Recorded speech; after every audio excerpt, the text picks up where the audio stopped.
Mr. President. I rise today in strong support of the important legislation before us, and that is the 2018 Farm Bill. This is critical legislation for Nebraskans and for all Americans. It will provide certainty and predictability agriculture producers need to do their jobs of delivering abundant, high-quality, nutritious food to our nation. My husband Bruce and I have a family ranch in the Sandhills of Nebraska. That is our home. That is where we live, and that is where we work. I know firsthand that being a farmer or rancher is more than just a job. It's a way of life, 24 hours a day, 365 days a year. It is one of life's most noble callings, to care for the land and God's creatures, to be stewards of our natural resources, and to feed the world. As a state senator in the Nebraska legislature, and now as a United States senator, common sense agriculture policy has been a top priority for me. This year, I was honored to have the opportunity to join the Senate Ag Committee, where I am the voice for Nebraska agriculture as we work on this vital legislation for our state. I want to thank Chairman Roberts for welcoming me to the committee and for his excellent work on this bill. I also want to thank him for making a trip to the Good Life this past May. Together, we held a roundtable at the Nebraska State Fairgrounds in Grand Island and toured a soybean processing plant in Hastings. During these visits, we heard feedback and input from Nebraska ag producers that we brought back to Washington as the committee crafted this bill. Mr. President, production agriculture is the economic engine of Nebraska. Across our state, there are more than 47,000 farms and ranches. From the Panhandle to central Nebraska to the city streets of Lincoln and Omaha, Nebraskans understand the monumental role of agriculture as our state's #1 industry. 1 in 4 Nebraska jobs is tied to agriculture. But we all know that there is a lot of anxiety in farm country today. Current net farm income is down by over 50% compared to 5 years ago when we passed the last Farm Bill. While uncertainty surrounds international trade and biofuels policy, we're looking at experiencing depressed commodity prices and tight margins. Since the beginning of June, Nebraska cash corn prices are down roughly 11%. In cash soybean prices, they're down 14%.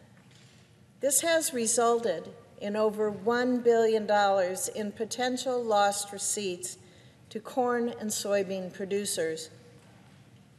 Farmers and ranchers are worried. For many, many years, I've traveled the state of Nebraska to meet with and listen carefully to folks about their ideas to address the issues that they face.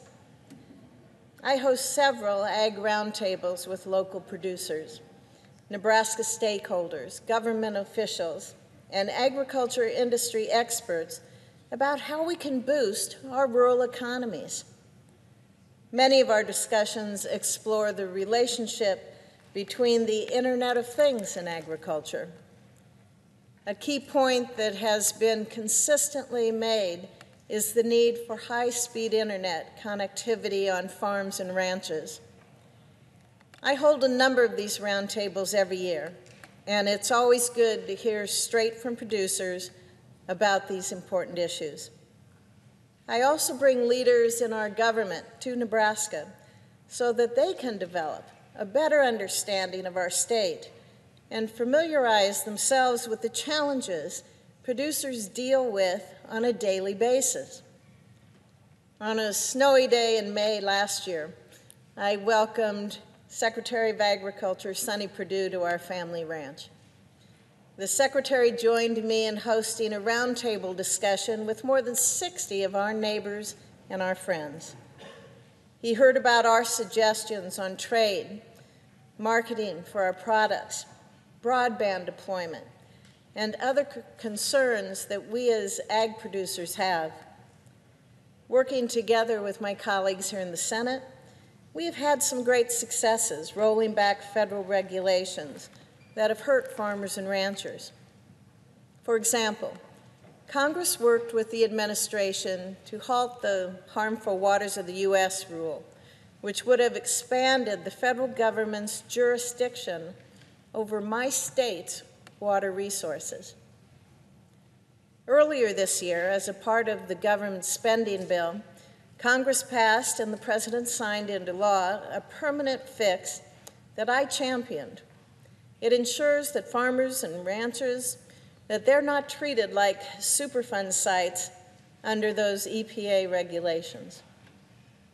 Additionally, we made some progress in eliminating regulations meant for oil refineries that were unreasonably affecting producers who use on-farm fuel storage tanks.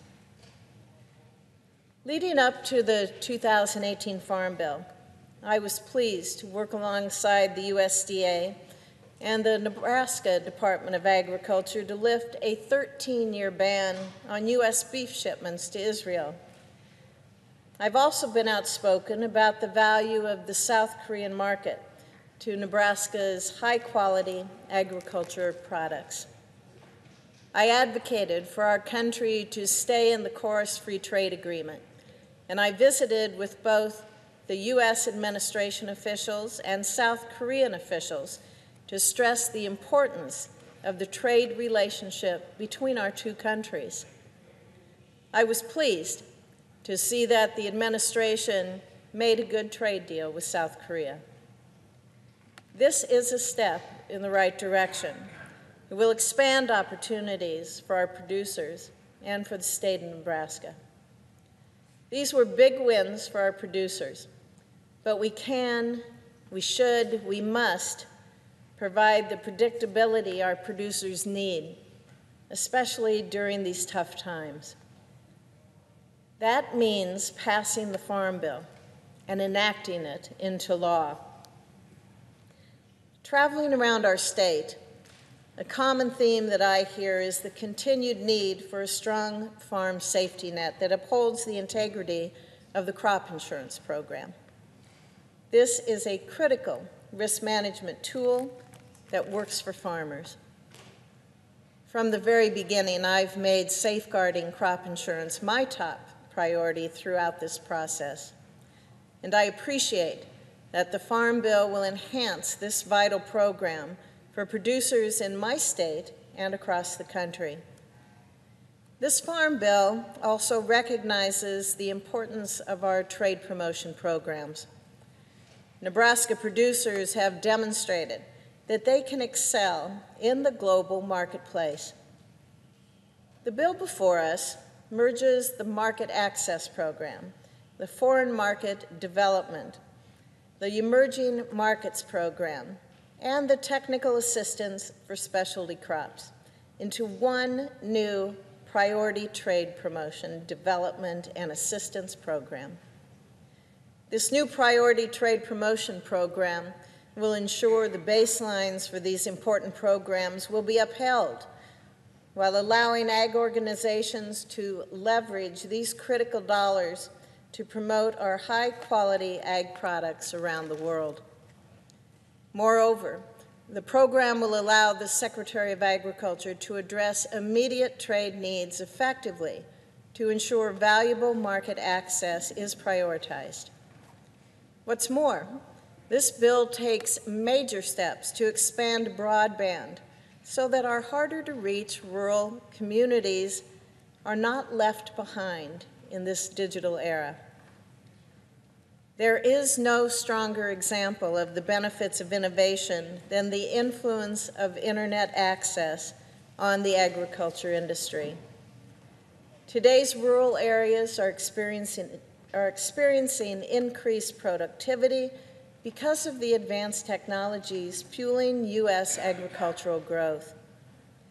Just recently, I had the honor of welcoming FCC Commissioner Brendan Carr to Northeast Nebraska to further address this issue. Together, we visited Northeast Community College, where we learned about their fascinating precision agriculture curriculum, which focuses on familiarizing students with new farming technology. Advanced information technology and the data these systems gather help our amazing agriculture producers make effective decisions as they feed the world.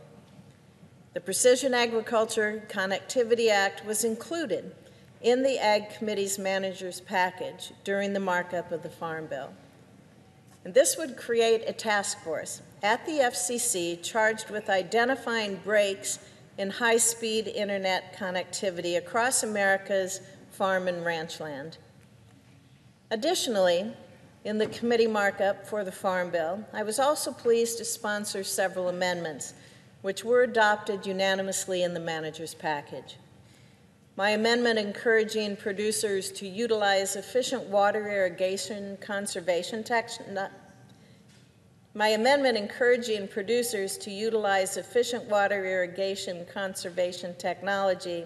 directs the USDA's Natural Resource Conservation Service to recognize the use of remote telemetry data systems for irrigation scheduling as a best management practice. The 2018 Farm Bill will also provide some much-needed relief for our ag haulers. It is clear that the hours of service regulations for truck drivers are inflexible, and they fail to consider the realities that impact our livestock haulers.